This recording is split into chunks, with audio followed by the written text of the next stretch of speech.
माता पिता के गुजर जाने के बाद उन दोनों बहनों की जिंदगी एक नई शक्ल ले चुकी थी। बड़ी बहन अर्पिता, उसने अपनी जद्दोजहद और सब्र से वो मंजिल हासिल की थी जिसका ख्वाब उसके वालिदैन ने भी देखा था। आर्मी ऑफिसर बनकर उसने न सिर्फ अपना अरमान पूरा किया बल्कि अपने मां बाप का अधूरा सपना भी जिंदा कर दिया। और वहीं छोटी बहन अनिका अभी तो 14 बरस की मासूम उम्र में किताबों और तालीम में ही अपने दिन लगाती थी। उस सुबह अर्पिता ने सोचा कि क्यों न आज खुद अपनी बहन को स्कूल छोड़े। दोनों बहनें घर से निकली। रास्ते में आपस की हंसी मजाक, छोटी छोटी बातों पर ठहाके और हल्के फुल्के गुफ्तगू करते हुए वो बाजार के चौराहे तक आ पहुंची।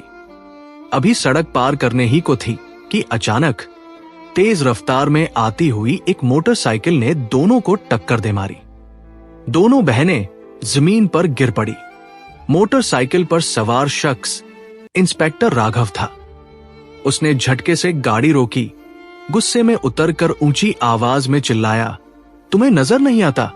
सड़क पार करना तक नहीं आता? अगर चोट लग जाती तो क्या समझते हो? इतनी जल्दी दुनिया छोड़ने का इरादा है? गवार की गवार ही रहोगी। ये कहते हुए उसने अचानक इंस्पेक्टर राघव ने अर्पिता के चेहरे पर ऐसा जोरदार थप्पड़ जड़ा कि उसकी कदमों की थरथराहट ने उसे गिरने के करीब पहुंचा दिया। मगर हिम्मत की जंजीर थाम कर उसने खुद को संभाल लिया। ये मंजर देखते ही चौराहे पर भीड़ इकट्ठी हो गई। आंखें सबकी लगी थी मगर जुबानें किसी की न खुली। तमाशबीन तो बहुत थे लेकिन कोई आगे बढ़कर कुछ कहने वाला नहीं। राघव का गुस्सा और भड़क उठा। ऊंची आवाज में गुर्राया, ये सड़क तुम्हारे बाप की है क्या? जैसे मन आया यूं ही चलने लगी, ऊपर से मुझी को कसूरवार ठहराती हो। अर्पिता खामोशी से खड़ी थी। उसकी आंखों में सब्र की स्याही गहरी होती जा रही थी मगर उसने जुबान को काबू में रखा। उधर उसकी नन्ही बहन अनिका का दिल ये मंजर बर्दाश्त न कर सका। उसकी आंखों से आंसू फूट पड़े। रोते हुए उसने कांपती आवाज में कहा, दीदी चलो ना, छोड़ो, जाने दो। मगर अर्पिता जैसे किसी और ही ताकत से रोशन थी। उसने अपनी आवाज को नर्म रखा और सिर्फ इतना कहा, सर हम तो बस सड़क पार कर रहे थे, टक्कर आपने हमें मारी है। गलती, अर्पिता ने अपनी बात मुकम्मल की, गलती हमारी नहीं आपकी है। ये अल्फाज इंस्पेक्टर के कानों में पड़े तो उसका गुस्सा और उखड़ गया। चौराहे पर खड़े लोग सब कुछ देख रहे थे। उनकी आंखें मंजर पर थी मगर उनके होंठ बंद। उनके कानों में राघव की गालियां गूंज रही थी, वो अल्फाज जो इज्जत को चीर डाले और किसी मासूम को भीतर तक जला दे। सब जानते थे कि अर्पिता बेकसूर थी, कि उस पर बिना वजह हाथ उठाया गया था, उसकी तौहीन की गई थी। लेकिन भीड़ हमेशा की तरह तमाशा देखती रही। आखिरकार अर्पिता और अनिका, दोनों बहनें, आंसुओं से भीगी आंखों और टूटे हुए दिलों के साथ वहां से चली गई। घर लौटते ही अर्पिता अपने मां बाप की याद में और ज्यादा बिखर गई। दिल में एक टीस उठी, काश अगर मां बाप आज होते तो कोई भी हमारी इज्जत को इस तरह मिट्टी में मिलाने की जुर्रत ना करता। मगर अर्पिता उन लोगों में से न थी जो टूट कर बैठ जाए। उसके भीतर की आग ने उसके इरादे को मजबूत कर दिया। उसने सोचा, इस इंस्पेक्टर ने जो किया वो कानून के खिलाफ है, मैं चुप नहीं रहूंगी। इसे इसकी औकात दिखाकर ही दम लूंगी।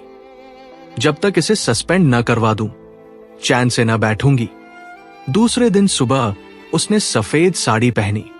सादगी ऐसी कि कोई देखे तो एक आम लड़की समझे, लेकिन उस सादगी के पीछे फौलाद सा हौसला छुपा हुआ था। वो सीधे थाने पहुंची। वहां देखा कि इंस्पेक्टर राघव मौजूद नहीं था। दफ्तर में एओ दिलीप सिंह बैठे थे। अर्पिता उनके सामने पहुंची और पुरसुकून मगर सख्त आवाज में बोली, सर मुझे रिपोर्ट दर्ज करानी है। मैं आर्मी ऑफिसर हूं। कल जब मैं अपनी बहन को स्कूल ले जा रही थी तभी इंस्पेक्टर राघव ने हमें टक्कर मारी। हमें संभालने या माफी मांगने के बजाय उन्होंने मुझे थप्पड़ मारा और लोगों के सामने गालियां देकर अपमानित किया। मैं चाहती हूं कि उनके खिलाफ रिपोर्ट लिखी जाए। एसएओ दिलीप सिंह ये सब सुनकर गहरी सोच में डूब गए। एसएओ दिलीप सिंह ने सारी दास्तान गौर से सुनी। उनके चेहरे पर सख्ती भी थी और तासुर भी। वो समझ चुके थे कि इंस्पेक्टर राघव ने हद पार कर दी है। उन्होंने ठर ठर कर कहा, मैडम अर्पिता, आप परेशान मत होइए, मैं इस मामले में आपका साथ दूंगा। राघव ने जो किया वो गलत है और कानून के खिलाफ है, लेकिन मेरे लिए अकेले उसके खिलाफ कार्रवाई करना आसान नहीं। इसके लिए सबूत भी चाहिए और गवाह भी। आप सबूत और गवाह जुटाइए, फिर मैं इस मसले को एएस, पी और डीएम तक लेकर जाऊंगा। उस वक्त राघव को उसके किए की सजा जरूर मिलेगी, मगर बिना सबूत हमारे हाथ बंधे रहेंगे। अर्पिता ने उनकी हर बात पूरे होशोवास से सुनी और वही दिल में ठान लिया, मैं सबूत और गवाह जरूर जुटाऊंगी। ये सिर्फ मेरी लड़ाई नहीं, ये उन सब की लड़ाई है जिन्हें वर्दी पहनकर कुछ लोग अपने जोरों ताकत से कुचलते हैं। घर लौटकर भी उसका दिल बेचैन रहा। सोचती रही, सबूत कहां से मिलेगा, गवाह कौन बनेगा। अचानक उसके जहन में एक ख्याल चमका। जहां ये वाकया हुआ था वहां के आसपास की दुकानों में तो CCTV कैमरे लगे होंगे। अगर फुटेज मिल जाए तो वही मेरा सबसे बड़ा सबूत होगा। वो उसी वक्त उठ खड़ी हुई और बाजार की तरफ निकल पड़ी। एक एक दुकान पर जाकर पूछती, क्या आपकी दुकान में CCTV कैमरे लगे हैं? अगर हैं तो कल का फुटेज दिखा सकते हैं। 2 दुकानों से उसे मायूसी हाथ लगी, लेकिन कुछ ही दूरी पर एक छोटी सी ज्वेलरी की दुकान थी जिसके बाहर कैमरे साफ नजर आ रहे थे। अर्पिता ने हिम्मत समेटी और अंदर चली गई। नर्म मगर यकीन से भरी आवाज में बोली, अंकल, आपकी दुकान में CCTV कैमरे लगे हैं। मुझे कल का फुटेज देखना है। क्या आप मेरी मदद करेंगे? दुकानदार अंकल ने उसे देखते ही पहचान लिया। उनकी आंखों में वो मंजर ताजा हो गया। यही वही लड़की थी जिसके साथ इंस्पेक्टर ने बदसलूकी की थी। दुकानदार अंकल ने गहरी सांस लेकर कहा, हाँ बेटा, बिल्कुल, मैं तुम्हें फुटेज दिखाता हूं। और सच कहूं तो मैंने कल सब कुछ अपनी आंखों से देखा था। इंस्पेक्टर ने तुम्हारे साथ बहुत गलत किया, मगर बेटा, पुलिस वालों का कुछ बिगाड़ पाना इतना आसान नहीं है।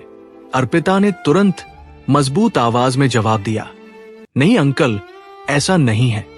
मैं कोई आम लड़की नहीं, मैं आर्मी ऑफिसर हूं और एसएओ दिलीप सिंह मेरे साथ खड़े हैं। मैं इंस्पेक्टर राघव को उसके किए की सजा दिलवा कर रहूंगी। दुकानदार उसकी हिम्मत और यकीन देखकर भावुक हो गया। उसकी आंखों में नरमी आ गई। उसने कहा, ठीक है बेटा, ये रही कल की फुटेज, इसे ले जाओ। अर्पिता ने फुटेज अपने फोन और पेन ड्राइव दोनों में सेव कर ली, मगर वही न रुकी। उसने दुकानदार से कहा, अंकल, ये फुटेज तो एक सबूत है, मगर मुझे गवाह भी चाहिए, और सबसे अहम गवाह आप हैं। प्लीज आप मेरे साथ खड़े हो जाइए। दुकानदार के चेहरे पर घबराहट उतर आई। उसने धीमी आवाज में कहा, बेटी, मुझे डर लगता है। अगर इंस्पेक्टर ने मुझे दुश्मन बना लिया तो मेरी दुकान, मेरा परिवार सब खतरे में आ जाएंगे। अर्पिता ने उसकी आंखों में सीधे देखते हुए कहा, अंकल, इंसाफ के रास्ते में डर की कोई जगह नहीं होती। अगर आप मेरा साथ देंगे तो आप सिर्फ मेरी। अर्पिता ने दुकानदार की आंखों में हिम्मत जगाने वाले अल्फाज डाले, अंकल, अगर आप साथ देंगे तो ये सिर्फ मेरी मदद नहीं होगी, बल्कि समाज की हर बेटी, हर लड़की के सम्मान की हिफाजत होगी। आज आप खड़े होंगे तो कल कोई और बेटी अपमानित न होगी। सोचिए, आप कितनों के लिए मिसाल बन सकते हैं। ये सुनकर दुकानदार की आंखें नम हो गई। उसने गहरी सांस ली और कहा, ठीक है बेटी, मैं तुम्हारा गवाह बनूंगा। यही सही बात है और सही के लिए खड़ा होना ही असल इंसाफ है। ये जुमला सुनकर अर्पिता के दिल को नई ताकत मिली। शाम को अर्पिता सबूत और गवाह लेकर थाने पहुंची। उसने सब कुछ एसओ दिलीप सिंह को सौंप दिया। दिलीप सिंह ने फुटेज और गवाही की बात तवज्जो से सुनी और फौरन फैसला किया। उन्होंने कहा, अब वक्त आ गया है कि इंस्पेक्टर राघव अपने किए की सजा पाए। मैं इस मसले को एस, पी और डी, एम तक लेकर जाता हूं।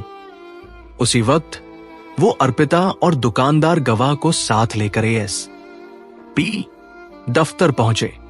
वहां एस, पी और एक आईपीएस अफसर दोनों मौजूद थे। अर्पिता ने सबूत पेश किए और दुकानदार ने गवाही दी। फुटेज देखते ही एस, पी और आईपीएस दोनों भड़क उठे। गुस्से में बोले, कोई भी लड़की हो, उसकी इज्जत करना हर इंसान का फर्ज है। इंस्पेक्टर राघव ने न सिर्फ अपनी ड्यूटी में गलती की, बल्कि वर्दी की मर्यादा भी तोड़ी। उसने सड़क पर एक आर्मी ऑफिसर का अपमान किया, थप्पड़ मारा और कानून का मजाक उड़ाया। यह बर्दाश्त से बाहर है। एस, पी ने फौरन डी, एम को इत्तिला दी। डी, एम ने साफ कहा, इस मामले को छिपाया नहीं जाना चाहिए। अगली सुबह जिले के सबसे बड़े हॉल में प्रेस कॉन्फ्रेंस बुलाई गई। उस प्रेस मीटिंग में जिले के तमाम बड़े अफसर D, M, S, P, D, S, P, IPS सब मौजूद थे। पत्रकार भी भारी तादाद में पहुंचे और सबसे अहम, वहां मौजूद थी अर्पिता। अब पूरा जिला देखने वाला था वर्दी के नाम पर गुनाह करने वाले इंस्पेक्टर राघव का अंजाम। हॉल में प्रेस कॉन्फ्रेंस शुरू हो चुकी थी। चारों तरफ पत्रकारों का हुजूम, कैमरों की रोशनी और हर न्यूज चैनल की नजरें उसी मंच पर जमी थी। सामने मंच पर D, M, S, P, D, S, P, IPS अफसर और S, H, O Dilip Singh बैठे थे और मंच के बगल में खड़ी थी अर्पिता। मगर इस बार वो किसी अपमानित लड़की की तरह नहीं, बल्कि एक बहादुर सिपाही की शक्ल में। उसकी आंखों में जुर्रत थी,